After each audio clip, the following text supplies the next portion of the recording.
今、私はどこを歩いているかわかりますか？イスラエル北部のガリラヤ湖周辺ではなく、福岡の博多湾周辺です。この博多湾とガリラヤ湖、同じくらいの大きさなんだそうです。ガリラヤ湖の面積は166キロ平方メートル、博多湾は 133.3 平方キロメートルとなっております。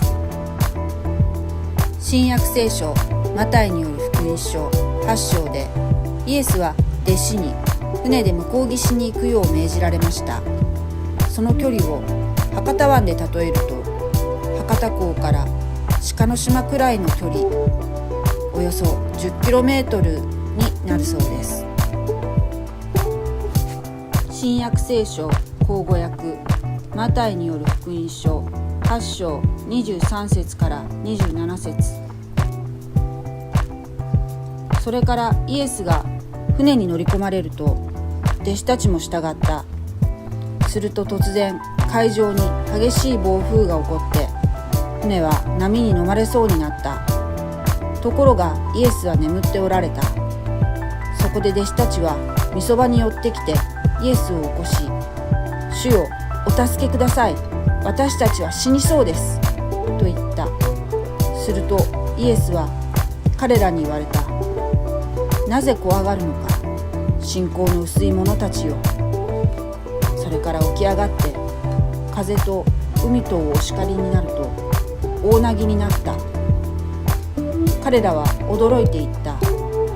この方はどういう人なのだろう。風も海も従わせるとは。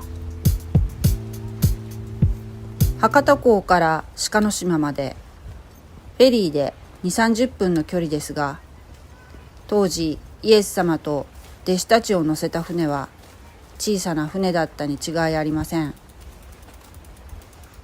ガリラヤ湖は周囲を山に囲まれており、低い暖かい湖面に向かって夕方の山の冷たい空気が吹き下ろし、嵐を起こすことも稀ではありません。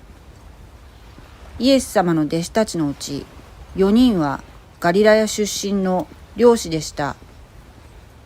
船の操縦には自信があったはずですが、この大嵐に自分の経験、知識を頼りに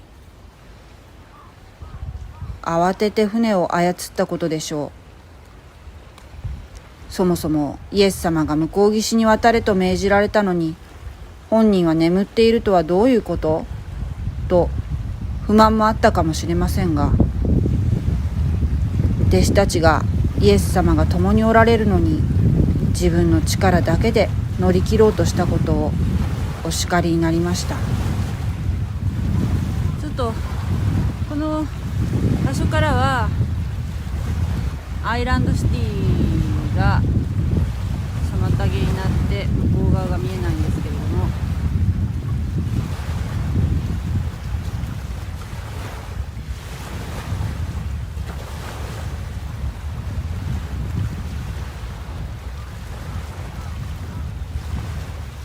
とてもいい天気で気持ちがいいですね。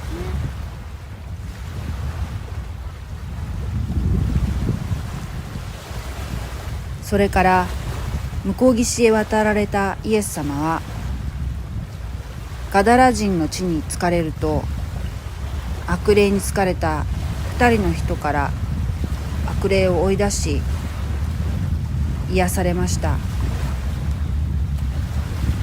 イエス様の発する言葉によって自然も病も霊界も静まったということです。2021年のイースター復活祭は4月4日ですね。イエス様は私たちの罪の罰、罪の責任を全部背負って神の刑罰を身代わりに受け、十字架で死なれましたが、3日後によみがえりました。それを信じるだけであなたは罪許され天国に行けます。主の問題が解決します。どうぞイエス・キリストを信じ受け入れ、救いがあなたに訪れますように。